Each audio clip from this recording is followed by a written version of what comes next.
I'm Shelly and welcome to my channel. What are we doing today? Well, if you are visiting Puerto Morelos on a budget, this is a video for you. I am going to outline for you 5 things that you can do for free or almost free. You can spend a little bit of money in these places too, but you can do them absolutely free. And then at the end of the video, I'm going back into the kitchen. I haven't been there for a while, so we're going to show you how you can make dinners for a week for under 500 pesos. So budget theme, it's what we're doing today. One of my favorite things to do in Puerto Morelos is the Sunday tianguis or flea markets up here in La Colonia. You can easily spend a morning here wandering around and looking at all the interesting things for sale. Great way to spend your morning and maybe support local people.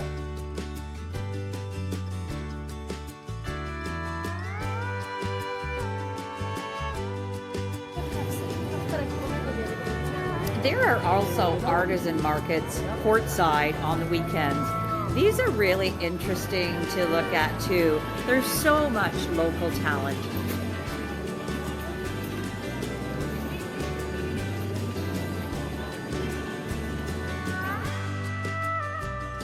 Well, obviously, because of where we are, a very, very nice free thing to do is to go to the beach. Grab a towel or a chair if you have one and claim your spot amongst the tourists and locals, all enjoying this beautiful free activity.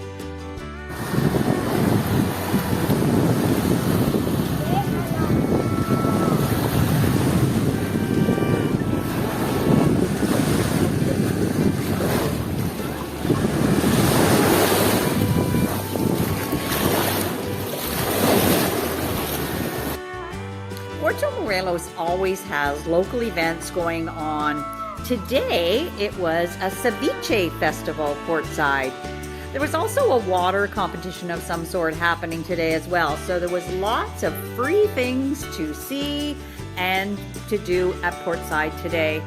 On Colonia side, you can often visit the square in the evenings, and there's lots of times something going on down there as well. So hit up the squares, either portside and La Colonia. You will always find some free things to do, even if it's just people watching.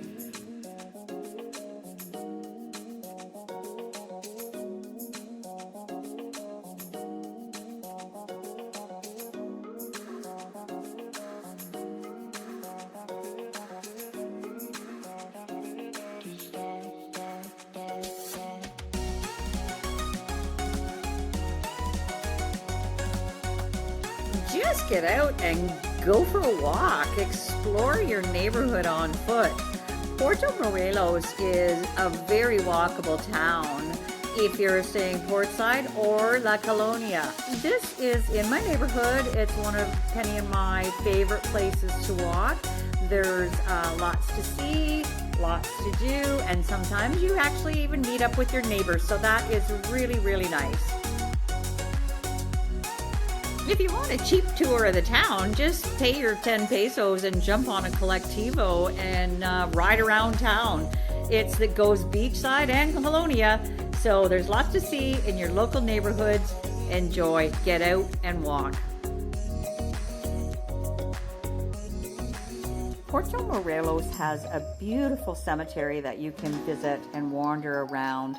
I'm a bit of a cemetery nut. I love visiting them no matter where I travel.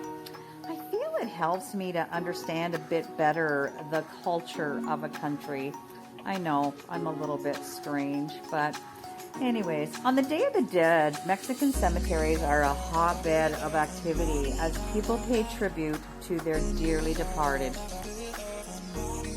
So yeah, visiting a cemetery, that is just another free thing that you can do in Puerto Morelos, Mexico. So now on to my promise on how you can cook a week's worth of dinners for under 500 pesos. The first thing you got to do is find yourself a rotisserie chicken. I bought one at the chicken place beside the Chedraui on the Colonial side, but there are a number of chicken rotisserie places and everybody has their favorite. So step one, just grab that chicken. This whole chicken cost me 220 pesos, and then I went to my local friteria and spent 140 pesos on fresh vegetables.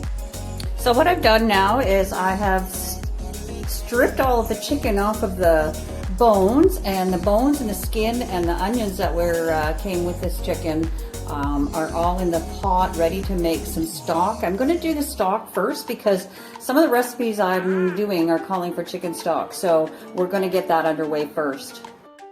I ate one meal fresh, which I forgot to take a picture of, but what I had left over then was 6 packages of a half a cup each of chopped up chicken ready to go. Since a lot of these recipes call for the staples of carrot, celery, and onion, what I'm going to do here is I'm going to batch cut all of these veggies up, and then I'm going to put the scrappings and stuff into my stock to give it some flavor.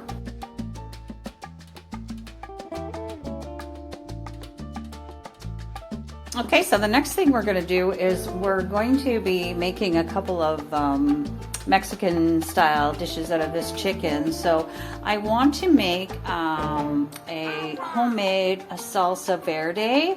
So we got cilantro, we got some of the pre-chopped onions there, some tomatillas, a poblano pepper, a couple of hotter peppers, a lime, and some garlic and some salt. So we're going to go ahead and get that prepared into a beautiful homemade green salsa. What we're going to do is roast all of these veggies under the broiler until they blacken a bit and soften up, and then I'll let you know what we're going to do next. Okay, so here are our tomatillos and our garlic, and what I've done here is transferred them to a baking dish, and I've added a half a cup of my broth that I made, and then with the peppers I put them into a plastic bag, sealed it up, and we're just going to let them steam for a bit because that will make the skins easier to peel off. So we just have to wait till everything cools here now before we move on to the next step. This is the beautiful broth. Okay, now that my tomatillas are cooled, my peppers are cooled, I have peeled them, the peppers, not the tomatillas. I just put them right in there together with some onion that I had previously chopped, some cilantro. We put the juice of a lime in there and some salt. So now we're going to just blend this together, and we'll add more liquid if we need to. We used about half of about a quarter of a cup of the broth that the tomatillos were sitting in. So be right back. So I'm really happy with the consistency of that. I don't think I'm going to add any more broth because I don't like my salsas to be too runny.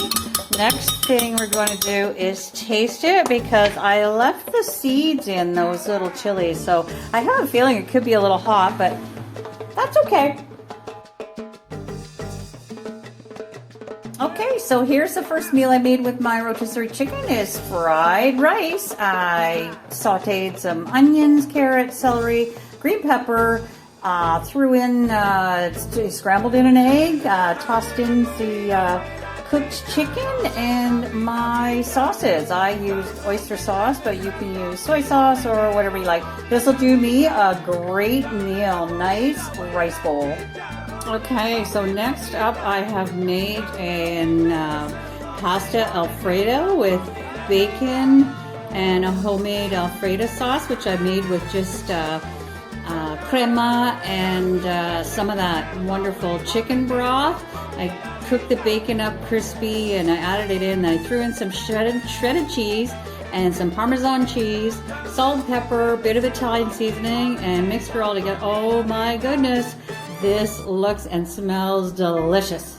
So here are our enchiladas all ready to go into the oven. Now my stuffing was the rotisserie chicken. I put some some crema. I had some fire roasted tomato pesto, so I added that in there. with some salt and pepper, mixed that all together, and that was my stuffing. Added some onions and green peppers as well, and then I topped it with my salsa verde that I made, as well as some nice grated cheese. So we need to pop that into the oven and cook it, and then we'll be ready to eat it. That is meal number 3. Okay, my last, well, not quite last, my next 2 meals, I made what's called a chicken pot pie soup. And I doubled up on this one, so I will definitely get at least 2 meals out of it. So basically, it's like what you would stuff pot pie with, but without the crust, and it's just kind of made into a soup. Used up some of that broth that I had made today, and then some of the veggies that I'd already chopped, and I put 2 of the packages of the shredded chicken in. So yeah, this is meal 4 and 5. So the last meal that I ended up making was, I had the chicken left over to make some quesadillas, which I haven't done yet, but that's going to be my 7th meal. So with the rotisserie chicken, like I said, $2.20. The veggies were 140 pesos, so we're at 360 pesos. And the other things that I used in my recipes here are just staples that I have in my fridge and in my pantry. So I'm going to say maybe another 100 pesos for that. So we're under 500 pesos, and I got 7 wonderful meals. So you can definitely eat here on a budget. I hope you enjoyed today's video. Those who are visiting on a budget and looking to save a little bit of money, give me some comments about what your suggestions are for things to do for low cost in the comments below, and let us know if there's anything that I've missed that we can do here. As well, any cost-saving ideas that you might have for anybody who's here on a budget. Thanks for watching, and we'll see you in the next video.